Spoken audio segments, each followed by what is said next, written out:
Syiar yang sangat utama, syiar yang sangat hebat. Kalau orang bukan Islam, bila mereka jumpa, good morning, how are you, have a nice day. Kalau orang bukan Islam, dia saling menyapa macam itulah. Selamat pagi, selamat sejahtera, salam madani. Contoh kan, itu bentuk-bentuk sapaan. Tetapi dalam Islam, bab menyapa pun diatur. Disebut di dalam Al-Quran bab salam. Disebut dalam banyak hadis Nabi bab salam. Mengajar kita bila bertemu memberi salam. Bahkan memberi salam adalah sunat muakkad yang sangat dituntut, dan menjawabnya adalah wajib. Tuan-puan sekalian, saya mulakan tadi dengan ucapan Assalamualaikum, membawa maksud salam sejahtera ke atas kalian, warahmatullah, dan rahmat Allah ke atas kalian, wabarakatuh, dan berkat ataupun keberkatan daripada Allah ke atas kalian semua. Dan ketiga-tiga perkara itu adalah sesuatu yang paling kita perlu dan paling kita mahu dalam hidup. Paling kita perlu dan paling kita mahu dalam hidup kita. Tiga perkara tersebut yang ada dalam salam. Kita nak sejahtera, kita nak sihat sejahtera, kita nak sejahtera hati kita, kita nak sejahtera emosi, minda, mental, fizikal. Kemudian yang kedua, kita minta rahmat Allah. Kerana dengan rahmat Allah kita boleh masuk syurga Allah. Kita dapat nikmat dunia dan nikmat akhirat, dan nikmat di barzah, dan nikmat di padang mahsyar dengan rahmat Allah. Kemudian yang ketiga, kita minta dalam salam adalah keberkatan.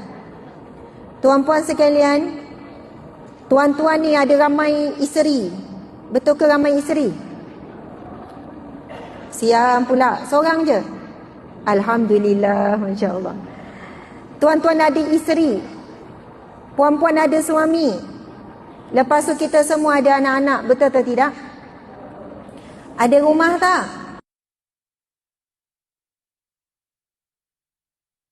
Rumah kita. Ada kereta tak? Oh, perempuan ada golang tak? Golang. Gelang-gelang. Ada.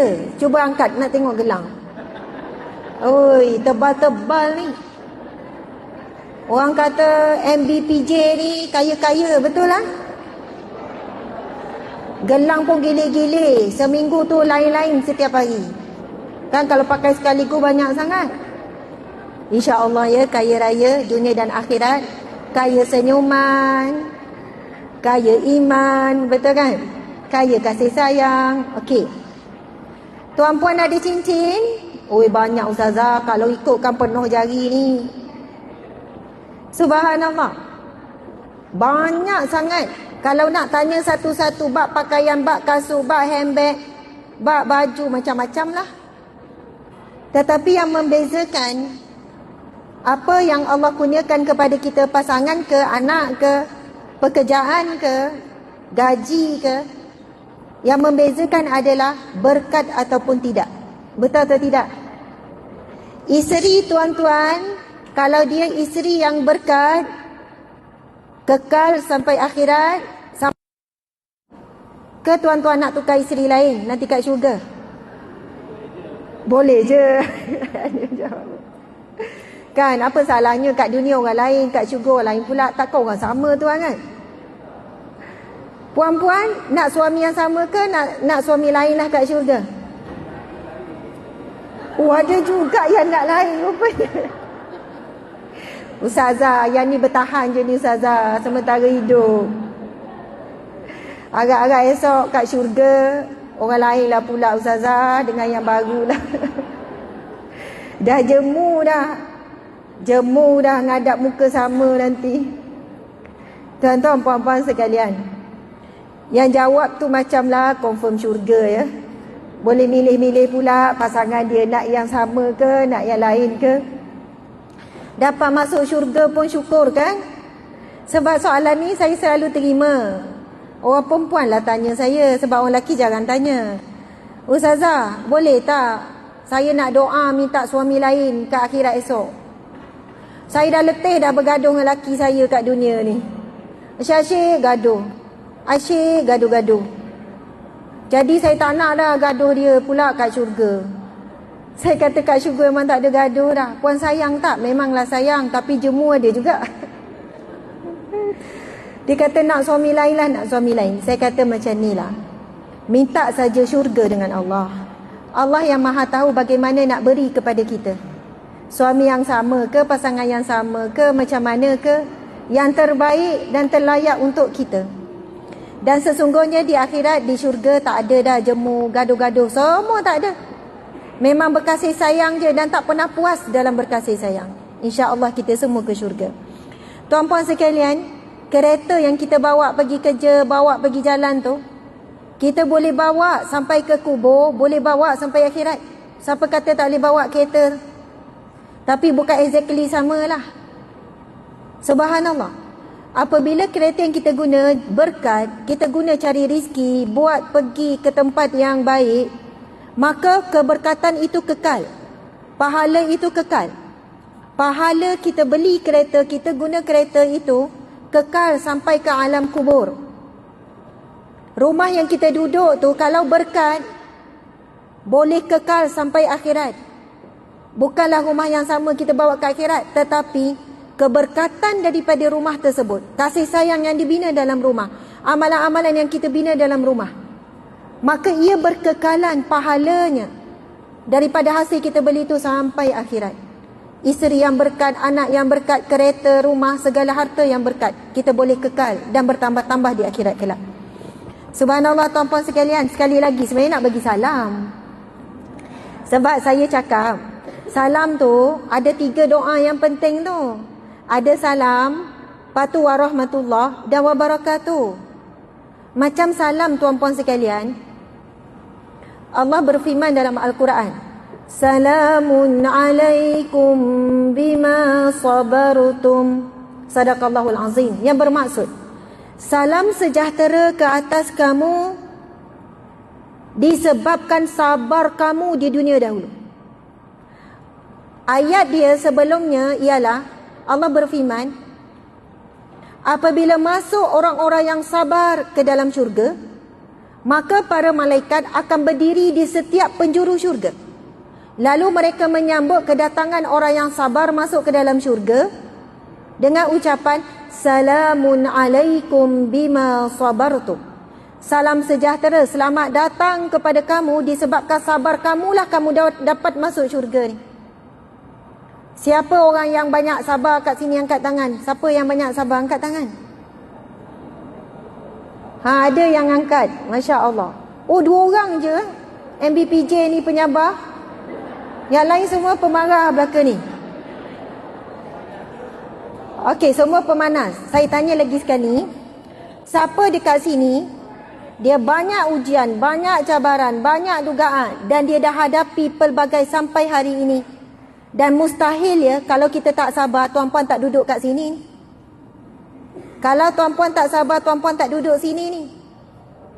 Duduk tergantung di batang pokok ke, minta maaf ya. Nanti saya sebut kenapa saya cakap begitu. Kenapa masih lagi datang kerja, padahal masalah, gaduh dengan laki, gaduh dengan bini, pening dengan bebel isteri. Masalah duit sekarang ni kering betul-betul Ustazah, tak pernah kering macam ni. Tapi elok datang kerja juga hari-hari kan? Sebab apa? Masuk sekolah anak. Ya Allah, saya 7 orang anak, semua sekolah. Memang mengalami pengalaman bila masuk anak sekolah meminjam dengan mak ayah. Dah malu nak pinjam duit mak ayah, pinjam duit adik-beradik yang belum anak sekolah. Kalau raya tuan-puan sekalian, kita masih ada pilihan. Kalau tak mampu, tak apalah, kita pakai baju raya tahun lepas. Tak apalah, tak ada biskut raya. Tak apalah, kita boleh cut, betul atau tidak? Tapi bila melibat anak sekolah, kita memang tak ada pilihan. Tetap kena bayar, tetap kena beli. Mampu tak mampu, kena sediakan.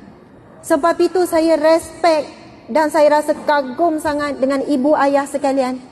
Dalam situasi yang sangat menekan, dalam situasi yang sangat susah, semua orang ada ujian.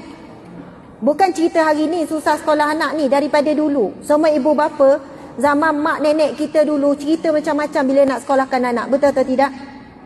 Cabaran tu banyak.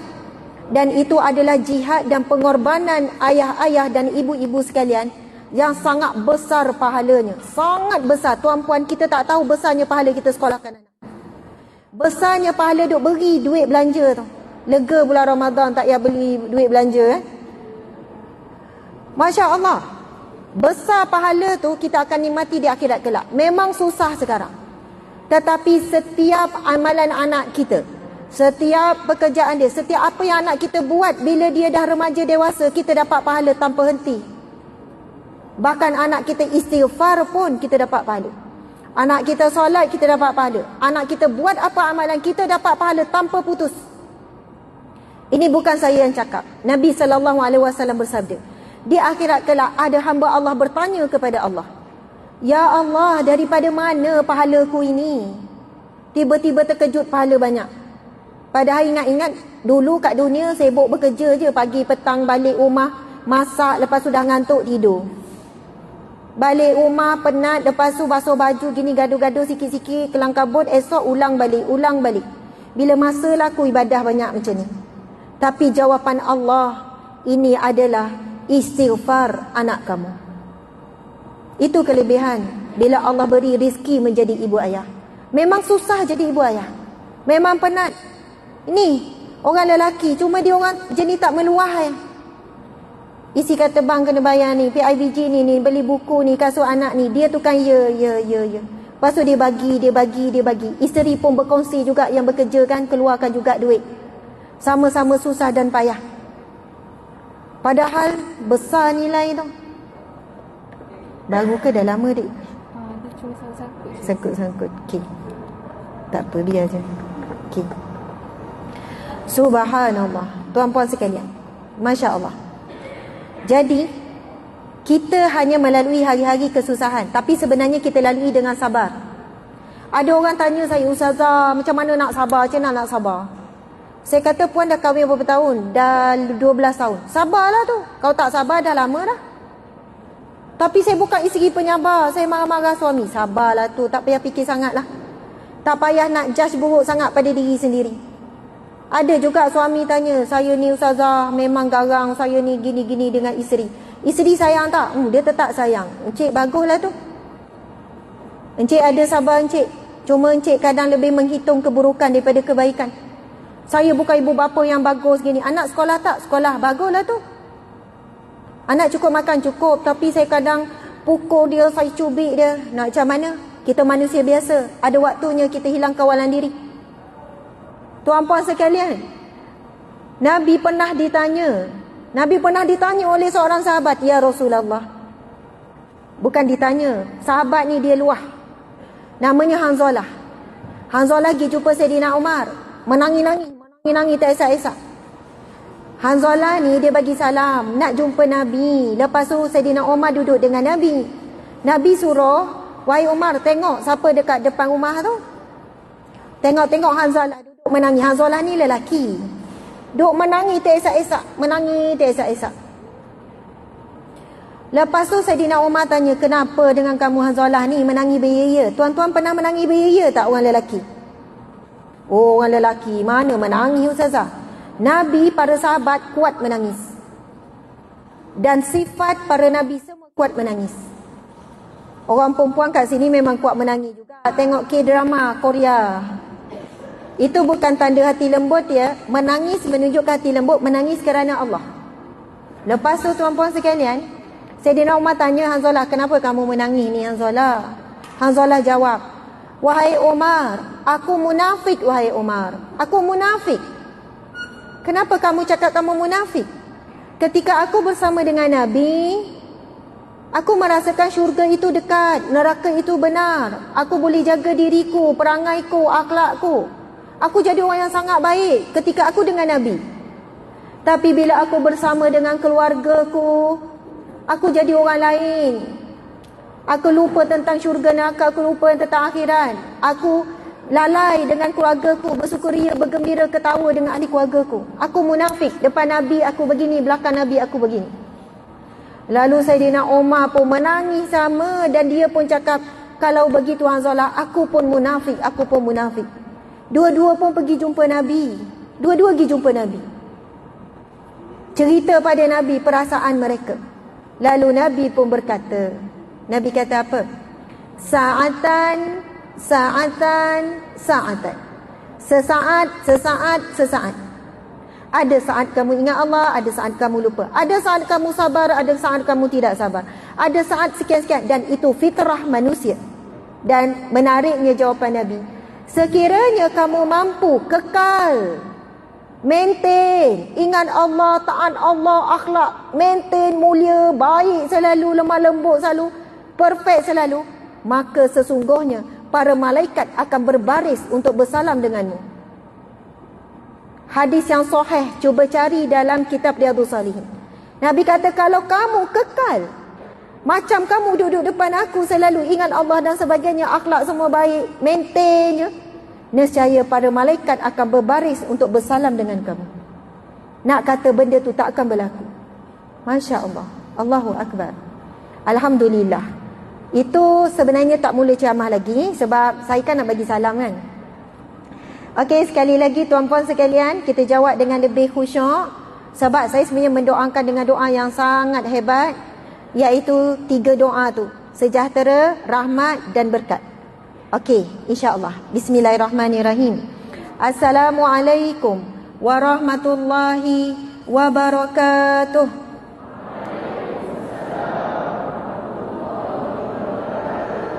Alhamdulillah, Masya Allah. Terima kasih, sebab seronok saya dapat jawapan dan doa daripada kalian, orang-orang yang baik, orang-orang yang soleh dan solehat, insya-Allah.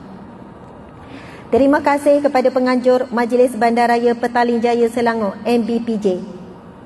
Di atas penganjuran majlis yang begitu baik, tahniah kepada mereka yang bersusah payah di sebalik tabir. Terima kasih kepada semua div kehormat yang datang dan tetamu semua yang dihormati, yang dikasihi, yang dimuliakan. Terima kasih kepada MC Encik Saiful Bahari bin Abdul Aziz. Seterusnya pembaca doa yang membaca doa dengan sangat indah dan sayu, Encik Marizarid bin Rahmat. Subhanallah. Seterusnya, walaupun Datuk Bandar tidak dapat hadir, kita mendoakan keselamatan kesejahteraan buat beliau, Tuan Haji Muhammad Zahri bin Haji Samingun selaku Datuk Bandar Petaling Jaya. Seterusnya, Tuan Aznan bin Haji Hassan Timbalan Datuk Bandar, Puan Azizah binti Kosni Timbalan Sumber Manusia, Puan Rashidah binti Zulkafli Penolong Pengarah Bahagian Unit Latihan, dan di kehormat yang saya tak dapat sebutkan nama kerana saya baca solidasi yang ada sahaja, barisan ahli majlis, ketua-ketua jabatan serta seluruh kaki tangan MBPJ, Majlis Bandaraya Petaling Jaya Selangor, muslimi-muslimat yang hadir dan yang menonton secara live. Subhanallah. Tahniah semua berjaya hadir. Bagi tepukan gemuruh pada diri sendiri. Masya Allah. Anda semua yang hadir ni dipaksa ke, diwajibkan ke? Masya Allah, sukarela. Bukan sebab nama naik diwajibkan hadir, tak. Tuan-tuan pun ni bukan paksa rela ni. Masya Allah, patutlah wajah bercahaya, ibarat bulan purnama, bakal ahli syurga, insya-Allah. Amin. Jadi kali ni kena bagi gemuruh lagi daripada yang pertama. Tepuk lagi gemuruh. Masya Allah. Sebenarnya bukan senang lagi-lagi orang lelaki nak hadir ceramah. Ini yang unik ni, bila ada kaum Adam yang hadir sama. Sebab biasa kalau saya ceramah perempuan lah kebanyakannya. Sebab itu saya akan sebut terima kasih puan-puan, puan-puan dan tuan. Gitu. Tapi ini jumlah yang dah ramai dan sangat ramai, yang belakang pun bersemangat. Masya Allah. Insya Allah saya akan mengupas tajuk yang diamanahkan ni, iaitu berkenaan dengan solat tarawih. Dan mudah-mudahan, dan ini kali pertama tau seumur hidup saya dah ceramah lebih kurang hampir 15 tahun, daripada 2008. Cuma saya mula dikenali tahun 2018 lepas saya letak jawatan. Sebelum itu saya pernah bertugas di Jabatan Agama Islam Negeri Sembilan, jawatan terakhir penolong pengarah bahagian halal. Sebelum itu penolong pengarah bahagian undang-undang keluarga, jadi runding cara kan. Saya pegawai JAKIM 9 tahun 2017, barulah saya start aktif betul-betul mengajar ataupun ceramah. Sebelum itu saya mengajar sekitar Negeri Sembilan. Satu hari saya mengajar boleh pergi kepada 5 lokasi, 4 lokasi kalau hujung minggu tu, sebab mengajar kitab, kuliah-kuliah bersama dengan muslimat. Tapi ini kali pertama tajuk berkenaan dengan fokus solat tarawih. Terbaik sangat pengajar, terbaik sangat yang beri tajuk, terbaik semua yang menguruskan program ni. Nak tepuk ke? Boleh, tepuklah. Masya Allah. Kerana tuan-tuan, apabila saya diminta bawa tajuk ni, sebenarnya kita ada tukang tepuk yang semangat belakang. Orang lain dah berhenti, dia tak berhenti lagi. Lepas tu dia punya tepuk kalah semua orang. Tak tahulah tangan dia besar mana kan. Pop, pop, pop, tepuk. Tapi orang macam ni bagus. Dia menceriakan majlis. Tuan-tuan, puan-puan sekalian, saya sebut tadi ahli syurga bukan main-main. Kita datang majlis ilmu, kita dah pegang tiket ke syurga. Datang majlis ilmu, kita dah pegang tiket ke syurga. Sama ada confirm pergi atau tidak, ditentukan di akhirat. Tapi tiket dah ada. Samalah dengan orang dah beli tiket nak pergi tengok bola. Dia dah beli dah tiket, tapi nak tahu dia dapat tak masuk ke padang bola pada hari kejadian lah. Sebab tak tahu, mungkin terhalang aksiden ke, mungkin terhalang ada kematian ke, tapi tiket dah beli, jaminan untuk dia masuk ke padang bola tu lebih lagi kuat berbanding orang tak ada tiket. Contoh orang tu dia cakap, saya nak tengok perlawanan bola ni antara Chelsea dengan Manchester United. Beli tiket pergi ke mana? Dia orang biasa berlawan kat mana? Tak kisahlah ustazah berlawan kat mana. Biasa berlawan dekat padang bola Terengganu kan. Saya orang Terengganu ya. Okey, kita dah beli tiket. Orang beli tiket, dia kata saya dah beli tiket, harga ribu-ribu dolar sekian-sekian. Wow, hebatnya, tiket kapal terbang pun saya dah beli. Oi, lagi hebat. Best lah kau boleh pergi tengok depan-depan. Seorang lagi pula, saya nak pergi, saya akan pergi, saya pasti pergi, tapi tiket saya tak beli. Dan juga saya cuma berdoa saja. Saya doa je saya dapat pergi, tapi saya tak beli tiket tengok bola, tiket flight pun saya tak beli. Mana lebih ada kemungkinan dapat pergi tengok? Yang ada tiket ke yang tak ada tiket? Of course yang ada tiket. Subhanallah, tuan-puan, kalau tak ada tiket, anda pergi pun dekat stadium, merayulah dengan orang tu, tolonglah saya orang yang tidak berkemampuan, tolonglah izinkan saya masuk. Awak tadi tiket, awak tak boleh masuk. Menangis macam mana pun. Nabi SAW bersabda, Man salaka tariqan. Boleh ikut saya tak? Sama-sama baca hadis ni ya. Bismillahirrahmanirrahim. Qala Nabi sallallahu alaihi wasallam, Man salaka tariqan yaltamisu fihi ilman sahalallahu lahu tariqan ilal jannah. Sadaqa Rasulullah sallallahu alaihi wasallam. Maha benarlah kata-kata Nabi. Nabi bersabda, barang siapa yang menempuh jalan menuju ke majlis ilmu, Allah akan bukakan, Allah akan mudahkan jalan ke syurga. Sebab tu saya kata tuan-puan datang ke majlis ilmu ni, tuan-puan sedang pegang tiket ke syurga. Subhanallah, Allah akan mudahkan jalan ke syurga. Tuan-puan atas, betul. Sini pejabat ni ada berapa ratus ke ribu staf yang ada di bangunan ni? Ratus ke ribu? Ratus lah lebih kurang. Saya masuk tadi saya terkejut. Wah, cantiknya dewan ni. Tengoklah atas bawah semua cantik. Lepas tu saya risau bunyi speaker dia sebab agak berdengung kan, bergema. Tapi okey, yang penting jelas. Cuma kita sebagai pendengar kita akan dengar gema sikit. Dan saya kena berusaha dengan lebih baik supaya anda boleh dengar jelas suara saya. Lepas tu, mereka kata memanglah cantik ustazah, ini dewan orang berebut ni, dewan nombor 1 dan tercantik di Petaling Jaya, betul? menjadi rebutan untuk untuk bersanding. Maksudnya ini tempat dewan orang nikah. Jadi saya naik tadi rasa lain macam nak naik pelamin, gitu. Ramai pula penonton kan, pelamin, penonton duduk diam. Subhanallah. Tuan-puan dimati Allah sekalian. Ada jalan kaki, ada berkenderaan.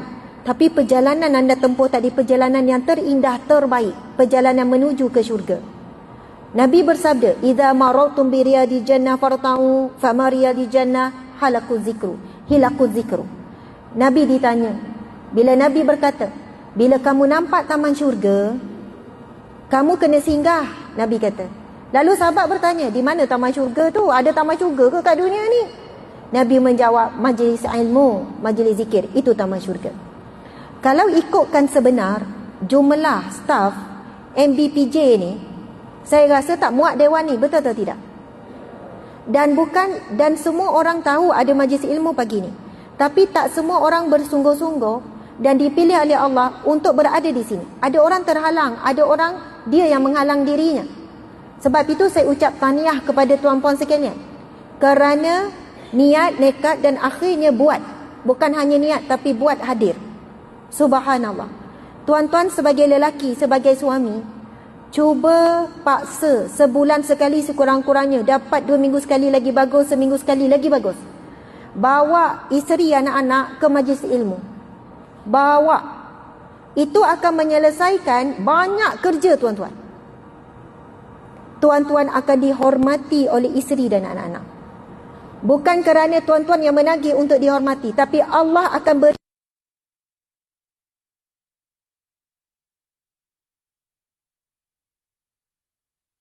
Anda tak perlu menagih untuk isteri hormati anda. Tak perlu menagih anak dengar kata anda. Saya dibesarkan sejak daripada dalam kandungan ibu sampai membesar. 10 orang adik-beradik, seminggu sekali wajib ayah bawa anak-anak ke majlis ilmu. Wajib tanpa gagal. Kami dah tahu sebab Terengganu Jumaat Sabtu kan cuti. Jumaat pagi memang dah tahu kami kena bersiap pergi hadir kuliah. Sampai mak kami, sebab ada anak kecil bawa buai besi tu daripada bonet kereta, anak 10 orang sumbat semua. Daripada tak reti, kita pergi main-main je duduk luar masjid, mak ayah hampa tikar. Sampai mak bawa buai, tak nak anak ni menangis ganggu jemaah lain. Itu berlaku setiap minggu konsisten sepanjang membesar. Sampai anak yang ke-10, adik yang ke-10, mak buat perkara yang sama. Dan saya perhatikan, mak ayah bukannya seorang yang sempat nak didik anak satu-satu, nak guide anak, nak tegur anak, sebab kedua-duanya sangat sibuk. Ibu saya guru fizik, bukan ustazah.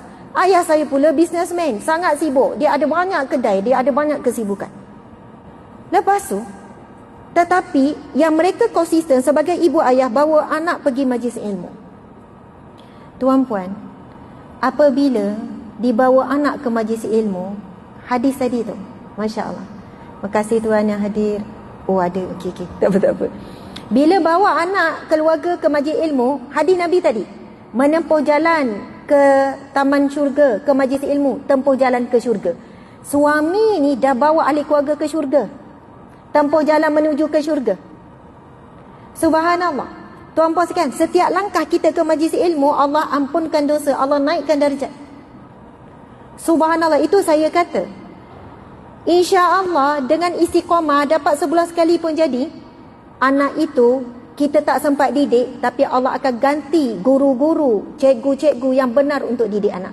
Allah akan pelihara anak itu pergi mana-mana sampai universiti, berada dalam circle yang baik. Allah akan gantikan, Allah bantu kita dalam didik anak. Apabila kita luangkan masa fisabilillah. Tuntut ilmu adalah jihad fisabilillah. Masya Allah. Bila nak masuk tajuk ni ustazah? Kita masuk sekarang. Okay. Tajuk kita ialah berkenaan dengan solat tarawih. Solat tarawih, kita sebut tarawih ke tarawih. Dua-dua betul lah. Tarawih dalam bahasa kita, tarawih itu dalam bahasa Arab. Memang ada sebenarnya disediakan slide, tapi saya lebih suka, lebih mendalam bila saya gunakan buku Solat Tarawih yang disusun oleh Dr. Zulkifli Al-Bakri.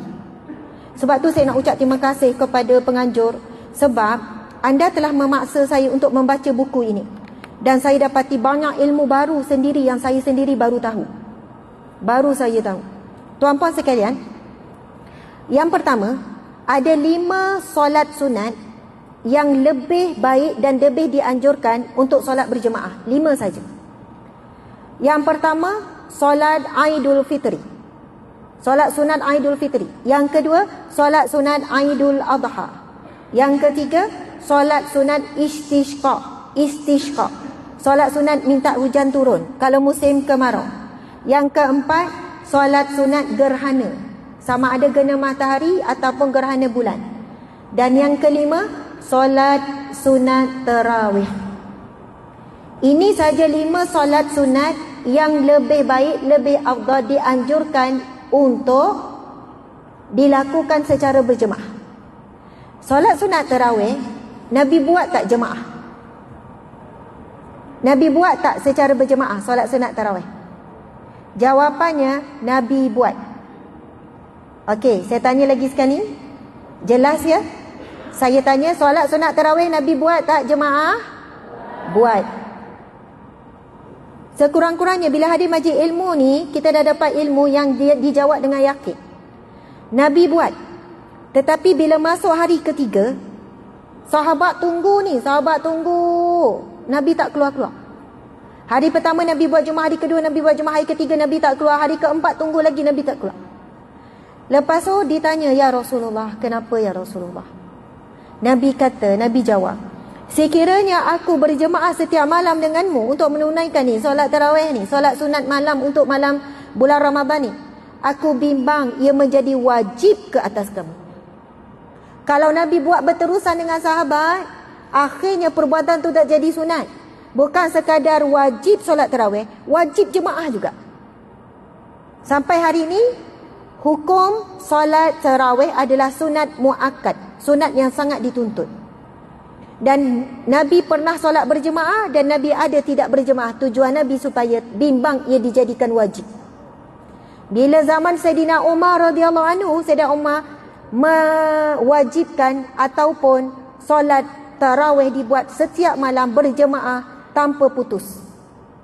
Sebab ketika zaman Sayyidina Umar, mula ramai orang tak solat tarawih. Bila kata buat tak buat, jemaah tak jemaah, dan ramai cenderung meninggalkan solat sunat tarawih apabila buat bersendirian di rumah. Masya Allah. Tuan-puan, muslimin, muslimat dimati Allah sekalian, solat sunat tarawih hanya ada di bulan Ramadan. Betul atau tidak? Puasa ada tak bulan lain? Puasa ada tak bulan lain selain pada Ramadan? Ada. Sedekah ada tak bulan lain? Ada. Solat ada tak bulan lain? Ada. Hanya satu ibadah yang khusus di bulan Ramadan, tidak ada di bulan lain, iaitu solat sunat tarawih. Solat sunat tarawih juga diberi nama solat tahajud. Solat sunat tarawih juga diberi nama solat malam dan solat qiyamul lail. Antara solat sunat tahajud dan solat sunat tarawih di bulan Ramadan, solat sunat tarawih lebih afdal dan lebih utama daripada solat tahajud.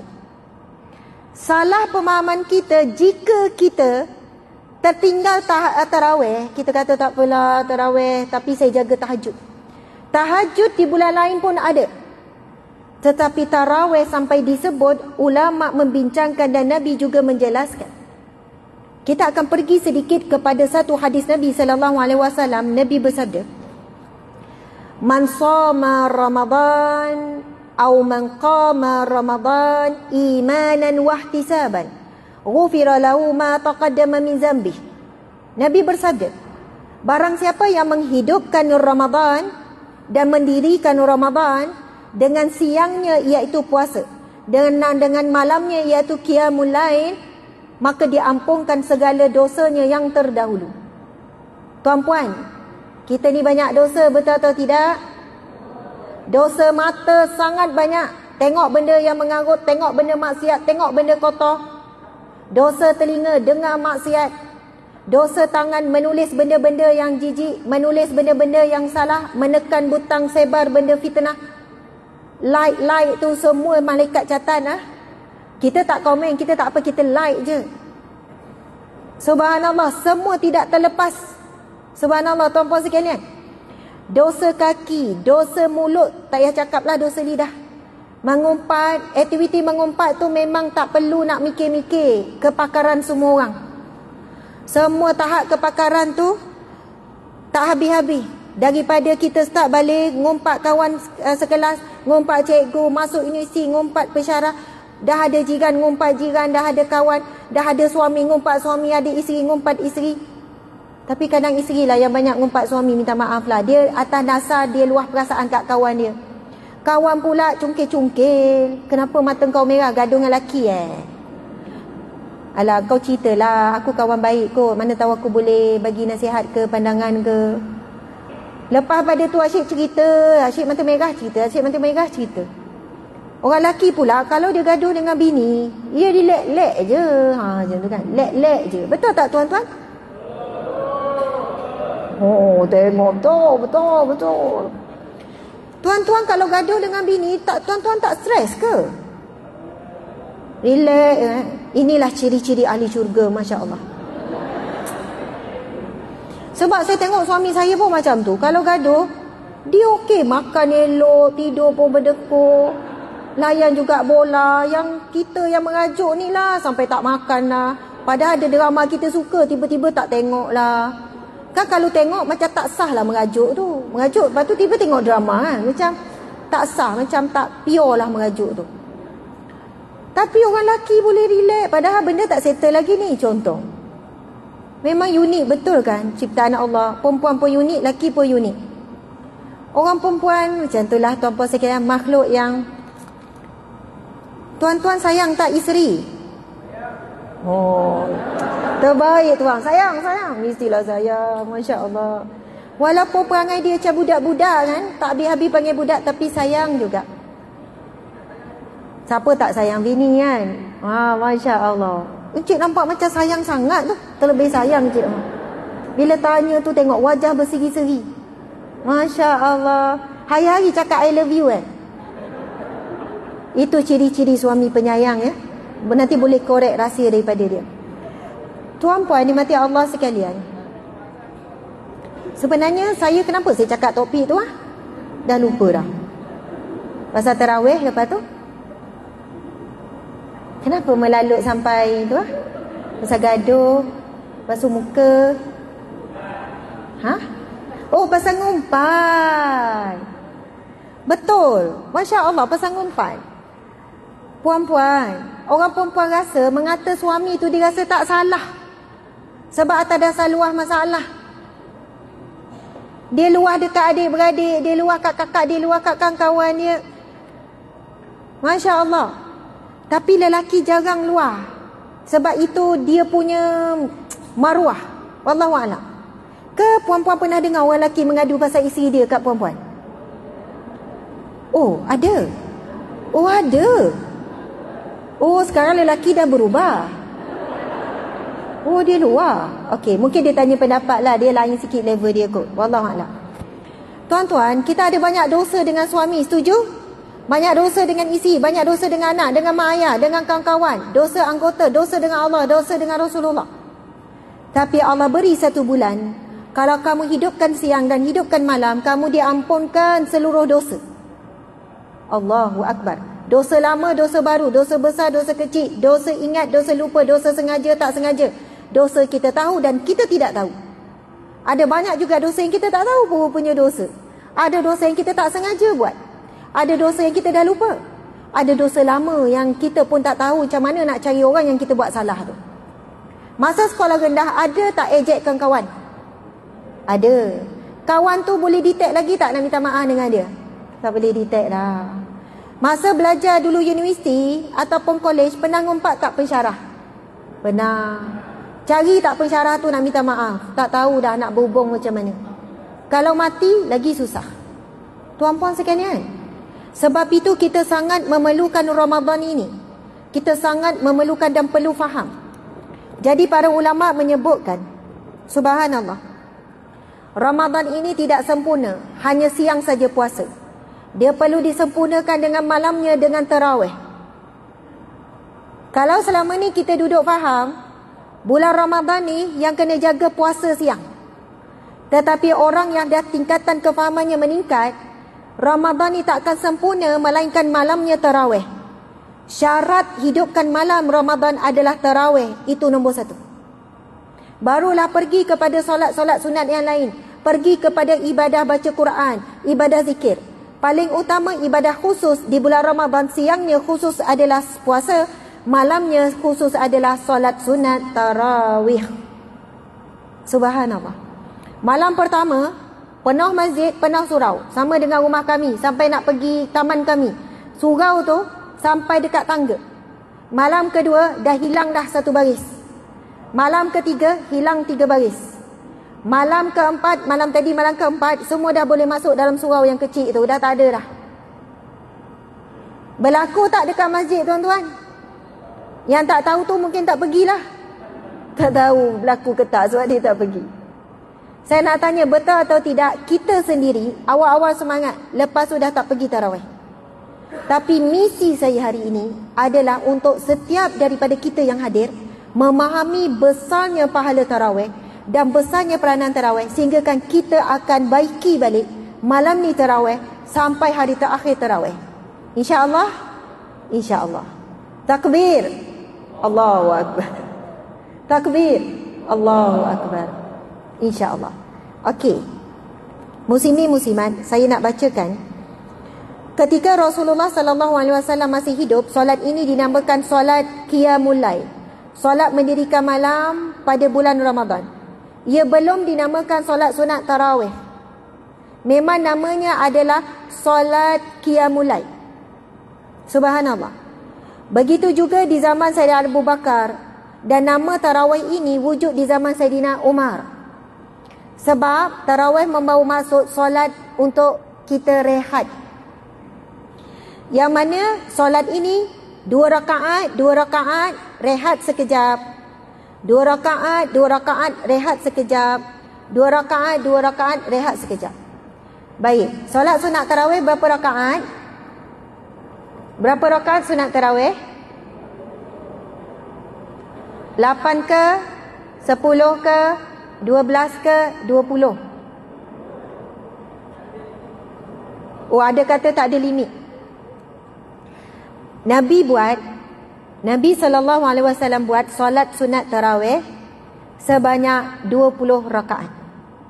Sebab itu bila bincang pasal berapa sebenarnya jumlah rakaat sunat tarawih, kita akan jumpa perbezaan pendapat. Pendapat yang kuat, pendapat yang besar menyatakan solat sunat tarawih ialah 20 rakaat. Dan pendapat yang memegang pendapat 20 rakaat berkata tidak ada solat sunat tarawih melainkan 20 rakaat.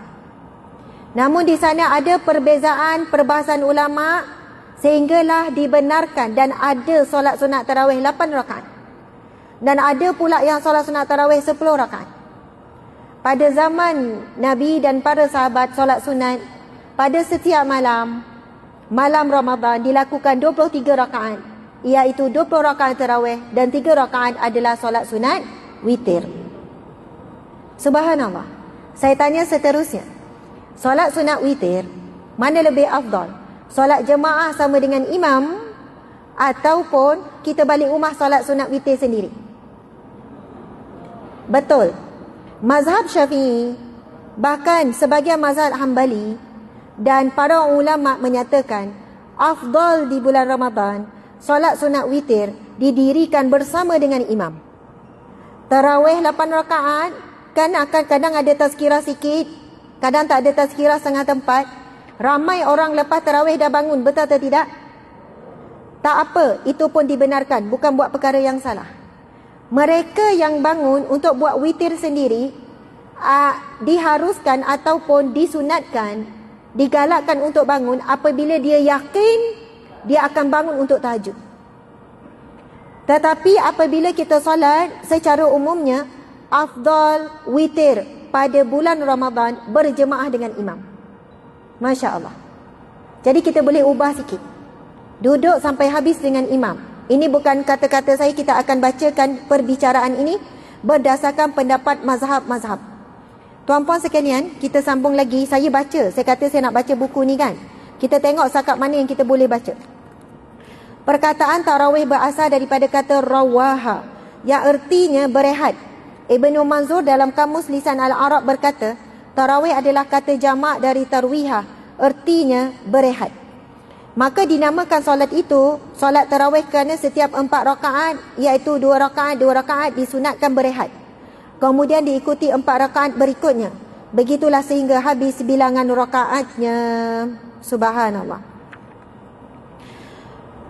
Antara nama lain di dalam kitab Al-Mau'usah, Al-Mausu'ah, Al-Fiqhiyah, nama lain bagi sunat tarawih ialah solat Ihya'ul Lail, solat menghidupkan malam. Orang yang solat tarawih, dia pahala dia ibarat dia buat ibadah sepanjang malam. Tarawih berapa minit? Lebih kurang 30 minit. Lagilah kita cuka pula. Kita akan cari masjid yang paling pendek, paling cepat. Kalau kita dengar, masjid tu lagi cepat tau, 20 minit settle. Oh ya ke? Aku pergi sana lah. Kadang tu dapat imam panjang, dah ngeluh-ngeluh lah dalam hati. Tuan-puan sekalian, saya nak cerita. Dalam Al-Quran ada disebutkan tentang golongan orang-orang yang akan berdiri. Siapakah orang-orang yang berdiri? Iaitu mereka yang akan berdiri lama di mahsyar kelak. Apabila kita dibangkitkan dengan tiupan sakakala yang kedua dalam surah An-Nazi'at. Tiupan sakakala yang kedua ditiup sekejap je dan seluruh manusia hidup serentak daripada Nabi Adam sampai manusia terakhir. Dan ketika itulah dihisap seorang demi seorang. Ada yang akan berdiri di mahsyar selama 1000 tahun. Dan dikatakan paling lama berdiri sampai 50,000 tahun berdiri. Kalau nak cuba rasa berdiri ni, cubalah kita semua sekarang berdiri 1 jam. Ramai yang akan, kita kata okey kita dengar ceramah berdiri 1 jam. Saya rasa ramai seorang-seorang keluar. Berdiri di padang mahsyar, di bawah terik matahari ibarat sejengkal. Matahari tak ada, tapi kepanasan ibarat matahari sejengkal. Bahkan dikatakan sehingga ada manusia minta dengan Allah, campak je lah aku dalam neraka sebab tak larat dah berdiri lama sangat di mahsyar. Tapi ada golongan VIP Allah masuk syurga tanpa dihisap. Ada yang masuk syurga dalam hadis Nabi yang sahih, proses hisap dia macam kita. Kalau auditor datang cek, kalau ada ISO kan contoh. Ada auditor dia cek macam ni je. Settle. Kalau cek sepitah lalu, cepat tak? Audit tu cepat. Tapi kalau dia cek satu-satu, kita kata sudah dah lah satu-satu. Dia cek satu-satu. Ada hamba Allah di mahsyar kelak akan dicek satu demi satu. Tetapi orang-orang antara yang istimewa, orang yang betul-betul hidupkan Ramadan, akan terus dipanggil melalui pintu Ar-Rayyan. Dia akan dihisap sepitah lalu je. Maksudnya kesalahan pun buat-buat tak nampak. Dosa pun terhapus dengan kebaikan. Padahal ada buat salah, mustahil tak ada dosa. Tapi macam buat-buat tak nampak, sepintas lalu. Subhanallah. Sebab itu orang yang lama berdiri di dunia kerana solat, ini orang yang sekejap berdirinya di mahsyar kelak. Sebab itu kita nak letak mindset tuan-puan sekalian. Bila imam tu baca panjang, kita bayangkan, ya Allah, moga pendek dan sekejap saja aku berdiri di mahsyar kelak. Kita dipanggil dalam senarai pendek masuk syurga tanpa dihisap ataupun dihisap dengan sekilas pandang. Amin ya rabbal alamin. Tuan-puan sekalian, tapi kadang kita diuji. Imam tu baru start surah Al-Baqarah, Alif Lam Mim, dalam hati nyumpah-nyumpah dah. Ya Allah, Al-Baqarah dia baca. Padahal memang imam tu nak baca Alif Lam Mim je, lepas tu sadaqallahu. Subhanallah tuan-puan sekalian. Macam tadi imam kami dekat taman dia baca surah Al-Mulk, dia mula dengan surah Al-Mulk. Bila dengar tu dah berdebar dah, saya pun berdebar. Tabarakallazi biyadihil mulk. Rupanya dia baca 3 ayat. Al-Fatihah pun tak sempat nak habis. Kita kan iman amin, afdal kita sebut amin bersama dengan imam. Sebab amin makmun bersama dengan imam, dia amin tu serentak dengan para malaikat. Jadi kita tunggu imam baca Al-Fatihah habis, kita amin serentak, baru kita start Al-Fatihah. Tapi kalau imam dah mula bismillah, baru kita pun mula bismillah, tak ada masalah. Jangan kita baca Al-Fatihah dulu baru imam baca. Sebab ia berkenaan dengan rukun. Subhanallah. Jadi memang cepat jugalah, habis setengah jam settle solat sunat tarawih. Tapi saya juga pernah solat sunat tarawih sepanjang Ramadan semua 20 rakaat. Masa PKP, suami jadi imam. Kita dengan anak-anak, kita buat 20 rakaat. Tapi syarat, qul huwallahu, qul a'udzu falaq. Qul huwallahu, qul a'udzu. Tapi dapat 20 rakaat. Tuan-puan tak pernah buat 20 rakaat, cuba cari masjid. Ada tak masjid yang buat 20 rakaat sekarang? Ada. Biasanya masjid negeri, masjid-masjid utama dia buat 20 rakaat. Tuan-puan pergi sekali, pengalaman seumur hidup sekali pun jadilah. Pergi solat sunat tarawih 20 rakaat. Anda akan rasa perbezaan dan nikmat kemanisan yang sangat yang anda takkan jangka. Anda ingat macam berat, macam susah kan? Dia macam ni, nafsu ni, perasan tak? 2 rakaat rasa ringan, masuk 4 rakaat kita rasa tak sabar nak ke 8 rakaat. Betul tak? Bila 4 rakaat, 2 rakaat lagi. Lepas tu dalam kepala 2 je lagi. Lepas tu witir dah tak mampu dah, terangkat kaki dah. Sebenarnya nafsu kita ni, bila kita solat, kita sedang berlawan dengan dia, tumbuk dia. Kalau ikutkan hati, lepas makan kenyang nak tidur. Tapi kita sedang bertumbuk dengan dia. Masa bertumbuk penat tak? Tumbuk penat. Tapi bila nafsu sudah pun dijinakkan, nafsu sudah dilemahkan, kita dah tak penat tak berlawan dengan dia. Bila masuk rakaat ke-8, lepas tu 10, lepas tu masuk rakaat ke-11, masa tu kita dah mula nikmat, layan dah solat tu. Kita dah mula seronok dah. Kita mula bangun, tak fikir dah penat, tak fikir nak berhenti. Fikir setiap kali kita berdiri, kita sedang menghayati dan menikmati solat, dan kita sedang menikmati bacaan imam, dan kita sedang mengumpul pahala. Kita tak ada dah berlawan, tak penat dah. Kita tak kira dah 16 ke 18, kita tak kira. Kita layan je. Sampai kita tahu, dah 20. Dah witir. Subhanallah. Tak tahu, tak rasa selagi tak buat. Masya Allah. Saya rasa ramai lagi yang tak pernah ada pengalaman solat sunat tarawih 20 rakaat. Subhanallah. Tuan-puan dimati Allah sekalian. Antara nama lain tarawih ialah solat tahajud, solat tatawu' dan solat witir. Masya Allah. Sebab itu kita sebutkan, siapa yang dah solat tarawih, dalam hadis Nabi, dia ibarat melakukan ibadah sepanjang malam. Padahal kita buat tarawih setengah jam, 40 minit, 1 jam. Tetapi kerana solat tarawih itu sangat besar pahalanya, ibarat kita buat pahala ibadah daripada, walaupun kita tidur, kita dicatat melakukan ibadah asbab solat sunat tarawih tersebut. Masya Allah. Okey, dalil pensyariatan solat sunat tarawih sebagaimana yang saya baca tadi, man qama ramadan imanan wa ihtisaban ghufira lahu ma taqaddama min zambi. Syarat kita nak dapat pengampunan Allah di bulan Ramadan bukan hanya dengan puasa, tetapi kena dilengkapi malamnya tarawih. Sebab itu disebut Imam Nawawi berkata, namun berkata Al-Hafiz Al-Iraqi, bukan dimasukkan dengan qiyam Ramadan ialah mendirikan keseluruhan malamnya, tetapi yang dimasukkan ialah mendirikan malam Ramadan itu dengan solat tarawih di belakang imam seperti kebiasaan yang dilakukan, serta pelaksanaan solat isyak dan solat subuh secara berjemaah.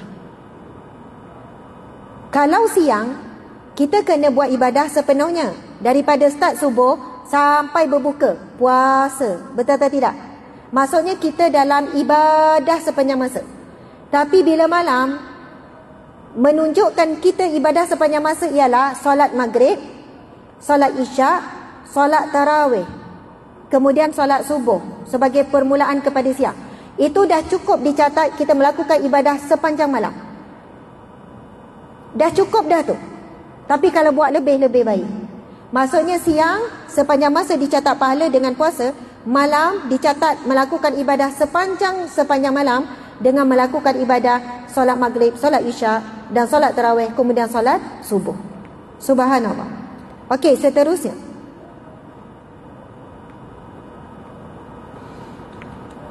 Saya kena pilih-pilih sebab masa kita dah dekat nak habis dah ni. Okey, saya akan bacakan satu hadis Nabi SAW.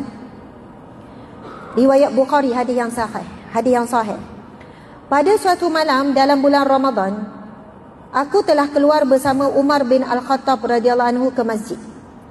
Yang baca hadis ini daripada Abdul Rahman bin Abdul Al-Qari. Subhanallah. Dia cerita, pada satu malam dalam bulan Ramadan, aku telah keluar bersama Umar bin Al-Khattab radhiyallahu anhu ke masjid. Kelihatan orang ramai berada dalam pelbagai kumpulan. Ada seorang lelaki solat secara bersendirian, manakala seorang lelaki lain mengimamkan sekumpulan solat jemaah. Umar berkata, aku berpendapat jika aku dapat menyatukan mereka di bawah satu imam, itu adalah lebih baik daripada berselerak begini. Ada yang solat seorang, ada solat jemaah. Lalu beliau meneruskan tekadnya dengan menghimpunkan ahli jemaah untuk solat diimamkan oleh Ubay bin Ka'ab, kerana beliau adalah antara yang paling layak disebabkan status bacaan Al-Quran yang diiktiraf oleh Nabi SAW. Kemudian aku, iaitu Abdul Rahman bin Abdul Qari, keluar pula sekali lagi dengan Umar pada malam yang lain. Dan ketika itu orang ramai sedang mengikuti imam mereka dalam mengerjakan solat tarawih. Lalu Umar berkata, betapa bagusnya idea pembaharuan ini. Sebenarnya solat yang kamu tidak dapat mengerjakan kerana tidur lebih baik dari solat yang kamu kerjakan sekarang.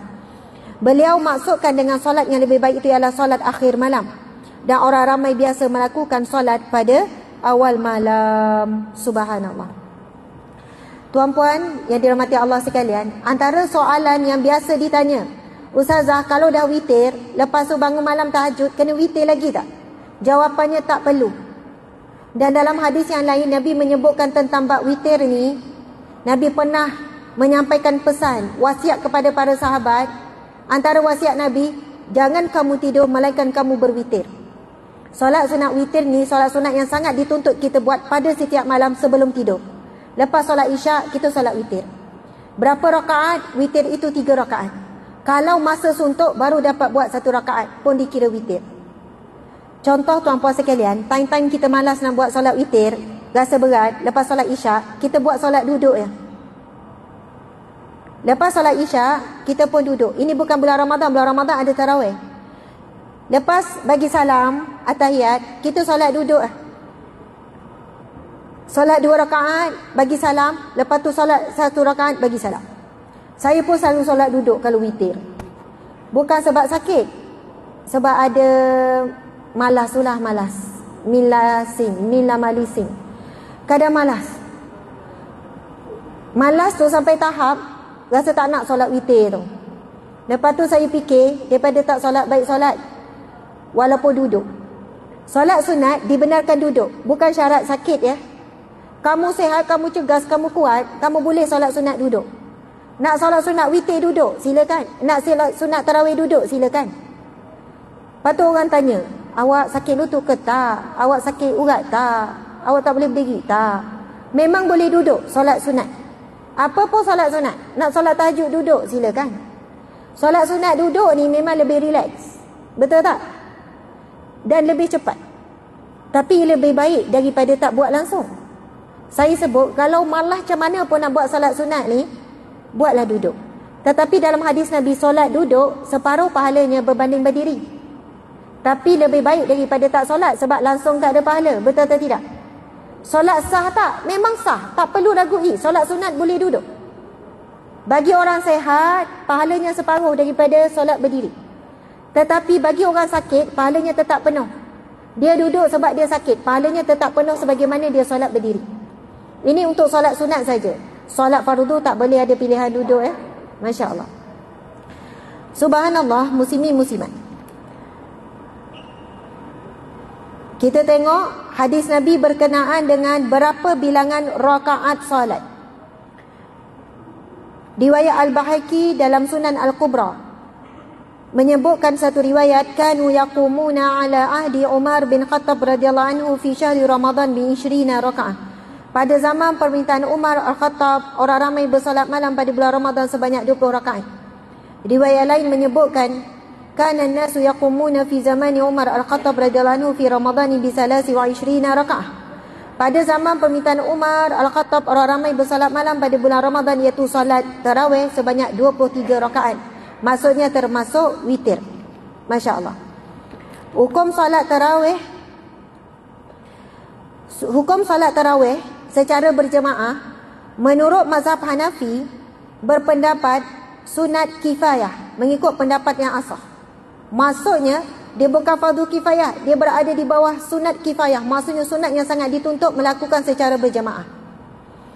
Yang kedua, berpendapat solat sunat tarawih di rumah jika tidak berlaku kepincangan ataupun tiada solat di masjid, maka dia sunat.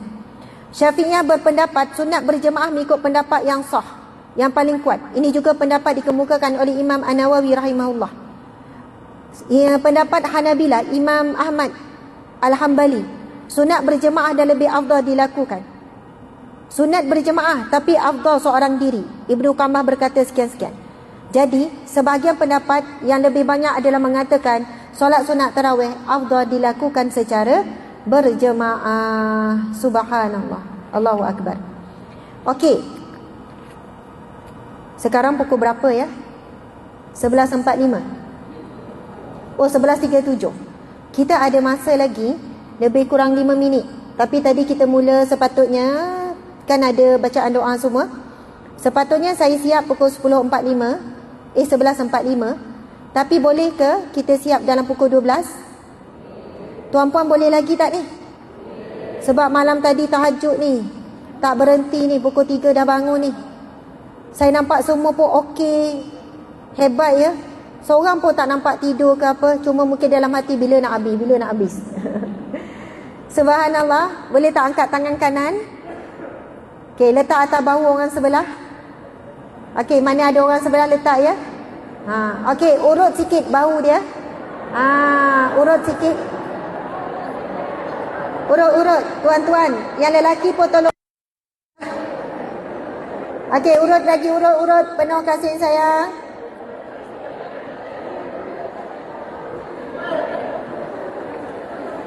Okey, urut lagi. Okey, sekarang tolong karate. Orang sebelah tu karate. Karate juga leher dia, insya-Allah tak pesan. Karate leher dia. Karate bahu kiri dan kanan karate. Masya-Allah. Okey, sekarang tuan-puan sekalian tolong tumbuk kasih sayang, tumbuk. Sampai ke pinggang, tumbuk sampai ke pinggang. Okey, last. Tangan anda buka sikit, bukan buka, nak tepuk tapi anda buat melengkung sikit sebab dia lagi kuat. Sambil tu ikut apa saya cakap ya. Tepuk belakang badan kawan kita tu ya. Okey. Ya salam. Ya salam. Ya salam. Ya Allah yang Maha menyembuhkan. Keluarkanlah daripada tubuh badan kawanku ini segala penyakit, segala masalah, segala kerusingan, segala stres daripada tubuh badannya. Ya Allah, dia ngantuk ya Allah, dia penat ya Allah, dia dah tak dengar dah apa ustazah tu cakap. Okey tuan-tuan sekalian, tangan kiri pula. Kena balas balik. Tadi kawan kita urut. Okey, urut orang sebelah. Urut balik. Urut dulu. Okey, urut. Subhanallah. Okey, urut betul-betul. Guna dua tangan lagi bagus. Guna dua tangan. Okey. Cekek sikit leher dia. Subhanallah, Masya Allah. Sekarang karate. Macam tadi karate. Okey, karate.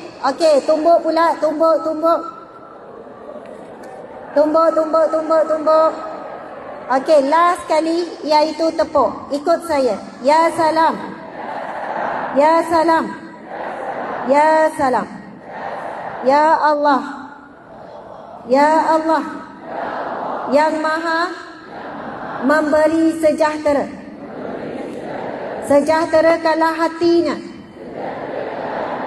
Kuatkanlah jiwanya. Dia mudah koyak ya Allah. Hati dia tisu ya Allah. Jadikanlah dia kental, bersemangat wajah, teguh pendirian, tetap berprinsip, orang kecam tak apa, jangan bini kecam. Tak dengar kan bini tu? Okey. Ya Allah, berikanlah ketenangan kepada jiwanya hingga husnul khatimah, hingga ke jannah. Amin. Allahu Akbar. Alhamdulillah. Okey, boleh tepuk. Okey. Tuan-puan sekalian, Masya Allah. Kenapa kita sebut nama Allah Ya Salam? Maksudnya Allah yang Maha Sejahtera, Allah yang Maha Tenang, Allah yang Maha Aman. Saya bacakan firman Allah Subhanahu wa taala. A'udzu billahi minasy syaithanir rajim. Bismillahirrahmanirrahim. Yauma la yanfa'u malun wala banun illa man atallaha biqalbin salim. Sadaqallahul azim. Yang bermaksud yaumala, di hari, iaitu hari kiamat, la yanfa'u, tidak bermanfaat lagi, tidak ada gunanya lagi, malun wala banun, harta kamu yang melimpah ruah, anak pinak kamu, pasangan kamu, kedudukan kamu, pengaruh kamu, kemasyhuran kamu, kuasa kamu, tidak ada gunanya lagi, illa, kecuali man atallaha biqalbin salim, kamu datang bertemu dengan Allah, kamu berhadapan dengan Allah dengan jiwa yang sejahtera. Subhanallah. Sebab itu kita menyeru nama Allah Ya Salam tadi. Sebab itu saya minta tuan-puan doakan kawan sebelah tu, ya Allah sejahterakanlah hatinya. Kerana orang yang selamat di mahsyar kelak, orang yang bangkit dan berhadapan dengan Allah dengan jiwa yang sejahtera. Apa maksud jiwa yang sejahtera?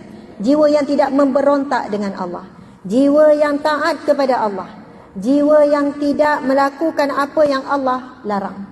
Inilah orang yang akan mati sejahtera, sehinggalah Allah memanggilnya dengan firman-Nya. A'udzu billahi minasy syaithanir rajim. Bismillahirrahmanirrahim. Ya ayyatuhan nafsul mutmainnah, irji'i ila rabbiki radiyatan mardiyah, fadkhuli fi ibadi wadkhuli jannati. Sadaqallahul azim. Tuan-puan, saya baca, saya sendiri yang meremang, ataupun orang kampung saya sebut goosebump. Tuan-puan goosebump tak? Buat-buatlah goosebump. Buat-buat. Sebab apa tuan-puan sekalian? Ayat ini berkenaan dengan impian kita semua. Cuma kita tak fokus je pada impian ni, sebab kita ada banyak impian dunia. Impian inilah impian roh kita. Tapi suara roh kita ditekan dengan hawa nafsu kita sampai kita tak dengar halusnya suara roh kita ni. Inilah impian rohani kita. Apa dia? Apabila mati, Allah akan memanggil kita, ya ayyatuhan nafsul mutmainnah, wahai jiwa yang tenang, irji'i ila rabbiki radiyatan mardiyah, kembalilah kamu kepada Tuhanmu dalam keadaan kamu redha dengan Tuhanmu dan kamu dapat redha Tuhanmu. Fadkhuli fi ibadi, maka jemput masuk di kalangan hamba-hambaku, hamba-hambaku yang saleh. Wadkhuli jannati, jemput masuk ke dalam syurgaku. Tuan-puan sekalian, bayangkan saat kita mati, kita dipanggil, wahai jiwa yang tenang, kembalilah kamu kepada Tuhanmu dan keadaan kamu redha dengan Tuhanmu dan kamu dapat redha Tuhanmu, dan kamu dijemput masuk di kalangan hamba-hambaku yang saleh, berada dengan roh para malaikat, roh para nabi, roh para salihin, berada di langit dalam keadaan penuh kenikmatan. Dan masuklah ke dalam syurgaku selepas dijemput masuk ke syurga. Siapakah jiwa-jiwa yang sejahtera ini sampai dipanggil jiwa yang tenang ketika hidup di dunia dahulu? jiwa ini taat kepada Allah, tinggalkan larangan Allah. Itu je. Jiwa yang tidak memberontak dengan Allah, jadi dia akan dapat redha Allah. Tuan-puan sekalian, mudah-mudahan dalam setiap tubuh badan tuan-puan, setiap tubuh badan kita semua ada jiwa yang tenang tersebut. Walaupun hari ni rasa saya macam tak tenang ustazah, serabut hari-hari, resah gelisah, serabut dengan kerja, serabut dengan bos, serabut rakan sekerja, tak apa. Serabut tu biasa, namanya manusia. Takkan senyum manjang. Kena marah dengan bos pun senyum. Yang tu kena makan ubat tu. Tuan-puan sekalian, serabut tu normal, manusia ada perasaan. Fikiran kita terganggu, normal. Tetapi jangan serabut dengan Allah. Tu je. Serabutlah sikit-sikit sebab terawih. Serabutlah sikit-sikit ni. Serabut dengan perintah Allah, serabut dengan syariat Allah. Selagi mana kita tak serabut dengan perintah Allah, tak serabut dengan larangan Allah, insya-Allah itu adalah jiwa yang tenang. Walaupun hati tu resah gelisah dan sebagainya. Kita je yang judge diri kita lebih-lebih. Saya ni tak tenang ustazah. Saya tengok ustazah macam tenang je. Walaupun teruk kena kecam, ustazah tetap dapat senyum. Yelah, depan orang puan. Belakang tak tahu saya macam mana jadi saya. Macam mana saya pun koyak juga. Saya pun menangis sorang-sorang, terbungkam juga. Subhanallah. Tetapi kita depan manusia, kita cuba sedaya upaya jadi tenang. Ustazah macam tak pernah marah anak. Siapa cakap? Jangan interview anak saya. Tapi syukur, pernah orang tanya, Umi macam mana kat rumah? Tak boleh buka aib seorang ibu. Syukurlah anak saya jawab macam tu, tahu tak? Tapi saya sebenarnya harap anak saya jawab lebih sedap lagi kan. Umi okey, Umi baik, Umi penyayang. Ingat anak jawab macam tu kan. Rupanya anak saya jujur. Tak boleh buka aib seorang ibu. Maksudnya subhanallah, betul lah tu. Kita semua ada aib, betul kan? Kalau ada CCTV kat rumah, agak-agak kita macam mana? Lemah lembut sepanjang masa kan? Makan. Tak apa, sebab ada CCTV yang sedang dilihat oleh seluruh kawan-kawan di pejabat. Tapi sebab tak ada CCTV apa? Kadang kita ajak makan satu rumah bergegar kan? Okey, tuan-puan dimati Allah sekalian. Kita sambung sikit lagi ni, nak habis dah ni, masya-Allah. Berkenaan dengan bilangan rakaat solat tarawih. Jumhur ulama memilih mengatakan bahawa solat tarawih itu dikerjakan sebanyak 20 rakaat. Tidak termasuk witir. Jumhur. Maksudnya majoriti ulama. Campur ulama Syafi'i, ulama Hambali, ulama mazhab Maliki, ulama mazhab Hanafi mengatakan bahawa majoritinya yang paling kuat adalah 20 rakaat. Itu pendapat pertama. Pendapat yang kedua menyebutkan tentang jumhur ulama mereka mengatakan bahawa solat tarawih sebanyak 36 rakaat. Subhanallah. 36 tuan-puan. Jadi nak buat 20 ke 36 ni? 20 lah, 20. 36. Dahsyatnya 36. Banyak sangat. Barulah rasa 20 tu sikit kan? Tadi rasa 20 banyak. Sebab kita banding dengan 8. Rupanya ada yang beramal solat sunat tarawih 36 tak termasuk witir. Termasuk witir jadilah 39. Okey. Subhanallah. Pendapat yang ketiga, satu kelompok daripada ulama mengatakan bahawa solat tarawih itu hanya 8 rakaat dan witir 3 rakaat. Jadi kita ambil pendapat yang sebenarnya paling terpencil. Pendapat yang sedikit, tetapi ia tetap pendapat yang boleh diterima. Faham? Dia tetap pendapat yang boleh diamalkan. Namun kalau yang betul-betul jumhur ulama betul-betul diyakini tak ada pertikaian, ialah 20 rakaat. Yang 8 rakaat ada pertikaian, yang 36 rakaat ada pertikaian. Maksudnya ia bukan di majoriti oleh pendapat ulama. Subhanallah tuan-puan sekalian, sebab itu ada pendapat yang keempat pula yang menyebutkan, ada mengatakan 11 rakaat bersama dengan witir. Macam kita buatlah 8, 9, 10, 11. Riwayat yang kedua 13 rakaat. Ada yang kata ada banyak lagi lah ni. Jadi subhanallah ada pendapat kelima, ada banyak lagi. Masya-Allah. Tak apa. Sebab kita masa dah nak habis, cukup kita kata ada 3 pendapat tersebut. Kalau sama ni tak pernah dengar, hari ni kita dengar. Jadi cuba sekurangnya di seluruh bulan Ramadan ni 30 malam ataupun 29 malam, cubalah 1-2 malam buat 20 rakaat. Kita boleh rasa perbezaannya dan kita rasa macam kita dah buat yang paling asah, yang paling kuat, pendapat yang paling disebut jumhur ulama, majoriti ulama. Subhanallah. Okey, sekarang sebagai penutup, kita akan pergi kepada, izinkan saya belek-belek sebab kita nak skip. Saya ingat nak baca satu demi ayat ni. Kalau ikutkan sampai malam tak habis ya. Bacaan dalam solat sunat tarawih, bacaan Al-Quran, permasalahan hukum tata cara. Subhanallah. Okey. Baik. Kira habislah tu ya. Habis saya belek, kira habis. Masya Allah.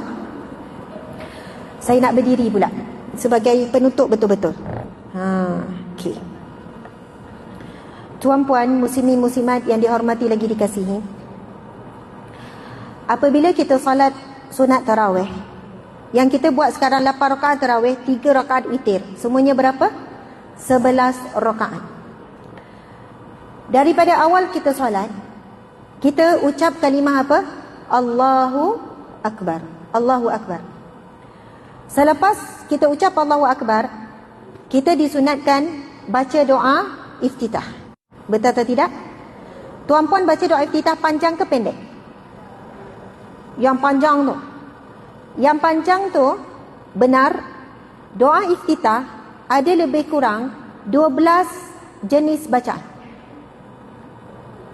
Ada banyak bacaan. Cuba cari dalam internet bacaan doa iftitah, 12 ataupun 10. Ada dalam Jabatan Mufti Wilayah Persekutuan, dibawakan jenis-jenis pilihan bacaan doa iftitah. Yang kita belajar, yang panjang tu lah, Allahu Akbar kabira walhamdulillahi katsira wa subhanallahi bukratan wa asila. Wajjahtu wajhadi allazi fatara samawati wal ardh hanifan musliman wa ma ana minal musyrikin. Inna salati wa nusuki wa mahyaya wa mamati lillahi rabbil alamin la syarika lahu wa bidzalika umirtu wa minal muslimin. Itu yang kadang baca laju tu. Dan sebab panjang sangat, itu yang tak baca langsung tu. Betul atau tidak? Sebab bacaan dia lebih panjang daripada Al-Fatihah. Tapi kenapa saya sampai berdiri nak cakap ni tuan-puan sekalian? Pada malam Ramadan, kita solat dan berdiri sampai berapa kali ni? Sampai 11 rakaat ni. Tuan-puan nikmati, layan solat tu, hayati, sampai rasa macam bila dah habis tu, dah habis ke? Sampai ada ayat tu, nak capai rasa layan seronok best ni, anda kena tahu beberapa poin penting. Kalau anda dengar beberapa poin ni, insya-Allah, minta maaf saya ambil 5 minit lagi. Doa iftitah yang paling ringkas iaitu, dan ia juga daripada riwayat yang sahih, tak perlu ragu-ragu dan tak perlu buat pembandingan mana lebih afdal, sebab semuanya dicontohkan dan ada riwayat-riwayat tersendiri. Yang mana satu hari Nabi SAW jadi imam, kemudian ada makmum di belakang yang baca dengan kuat, Allahu Akbar kabira walhamdulillah katsira wa subhanallahi bukratan wa asila. Setakat itu saja. Pendek tak? Pendek. Allahu Akbar kabira, Allah maha besar sebesar-besarnya. Walhamdulillahi katsira, segala puji bagi Allah sebanyak-banyaknya. Wa subhanallahi bukratan wa asila, maha suci Allah daripada pagi sampai petang, sampai malam, pagi sampai malam. Tuan-puan sekalian, setakat tu je. Lepas selesai solat, Nabi pun tanya, siapa tadi di belakangku? Siapa tadi di belakangku yang baca Allahu Akbar kabira walhamdulillah katsira wa subhanallahi bukratan wa asila?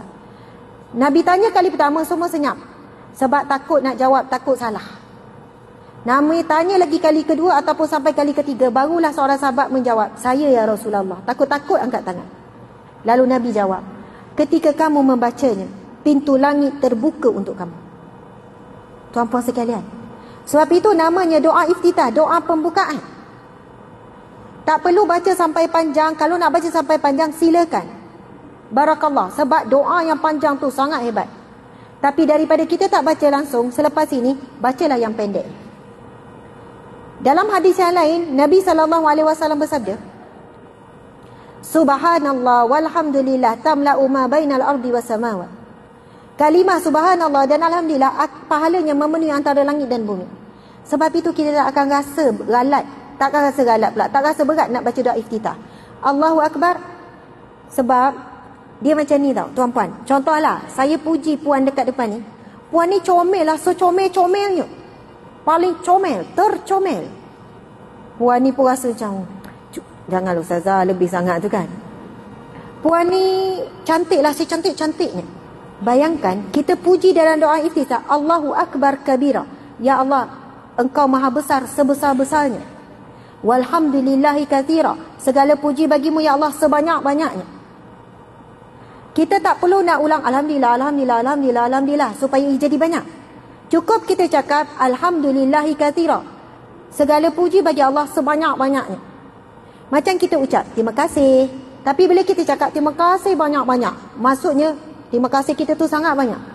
Bila kita ucap Alhamdulillahi kathira, segala puji bagi Allah sebanyak-banyaknya. Wa subhanallahi bukratan wa asila. Dan maha suci Allah daripada pagi sampai malam. Kita tak perlu pun nak sebut subhanallah tanpa henti pagi sampai malam. Kita baca doa iftitah tu seolahnya kita baca zikir subhanallah pagi sampai malam. Sebab itu ilmu membuatkan kita boleh istiqamah. Dengan ilmu baru kita tahu nilai ibadah tersebut. Dengan ilmu membuatkan kita mencintai dan rasa manis bacaan doa iftitah. Lepas tu kita baca surah Al-Fatihah, betul? Surah Al-Fatihah, satu ketika Nabi duduk dengan malaikat Jibril. Yang cerita ni tak ingat saya, tak salah saya, Anas bin Malik. Malaikat Jibril duduk dengan Nabi, tiba-tiba malaikat Jibril pandang ke langit. Lalu malaikat Jibril berkata, sesungguhnya terbuka satu pintu langit yang tidak pernah dibuka sebelum ini. Dan turunnya seorang malaikat yang tidak pernah turun sebelum ini. Lalu malaikat itu pun berkata kepada Nabi, kamu diberikan dua cahaya yang tidak pernah diberikan kepada mana-mana Nabi sebelum ini. Iaitu cahaya itu yang pertama suratul Fatihah. Dan cahaya yang kedua iaitu dua ayat terakhir daripada surah Al-Baqarah. Amana ar-rasulu bima unzila ilaihi. Amana ar-rasulu bima unzila ilaihi. Dah jadi tak lancar pula. Macam mana? Amana ar-rasulu bima unzila ilaihi min rabbihi wal mu'minun. Kullun amana billahi wa malaikatihi wa rusulihi ala nufarriqu baina ahadin min rusulihi. Minta maaf saya ada tersalah tu. Lepas tu ayat yang terakhir, la yukallifullahu nafsan illa wus'aha. Itulah dua cahaya yang diberikan kepada Nabi Muhammad yang tidak pernah diberikan. Sampaikan pintu langit khas dibuka dan malaikat khas untuk menurunkan ayat ini. Untuk bukan turun, yang turunkan ayat ada malaikat Jibril yang untuk beritahu kepada Nabi.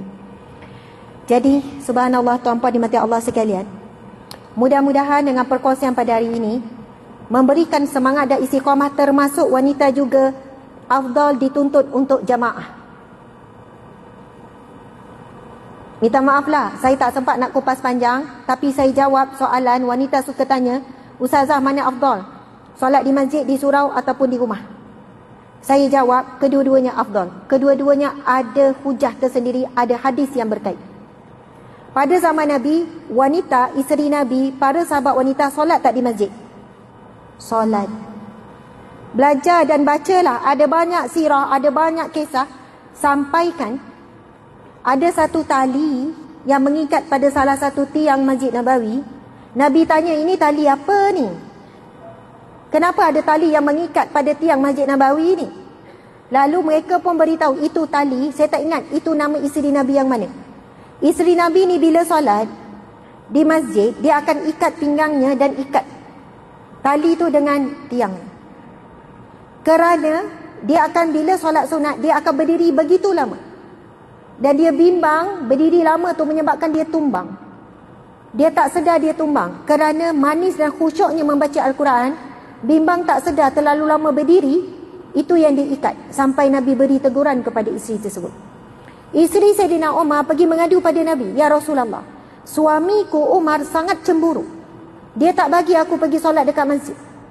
Lalu Sayyidina Rasulullah pun naik ke mimbar ataupun Rasulullah berhadapan dengan ramai para sahabat berkata, jangan kamu menghalang wanita kamu, isteri kamu ke rumah Allah. Yang dikatakan afdal di rumah, di bilik dan sebagainya. Dalam situasi sekiranya wanita ini bila pergi ke masjid, pergi ke surau, menimbulkan fitnah. Fitnah macam mana? Mungkin tak jaga aurat, tak jaga pergaulan. Assalamualaikum Ustaz. Dah lah Ustaz tu jadi imam. Yang bagi salam pula melecun. Mulalah baca kuliah tak keluar-keluar.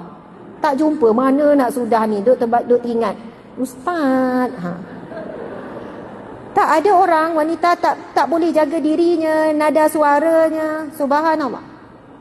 Tapi hari ini, saya kira masjid semua terjaga daripada fitnah. Laluan pintu berbeza, tempat ambil wuduk berbeza. Zaman Nabi tahu tak macam mana? Bila bagi salam je, wanita bergegas keluar. Tak duduk lagi, tak duduk lama-lama, tak tunggu zikir dan sebagainya.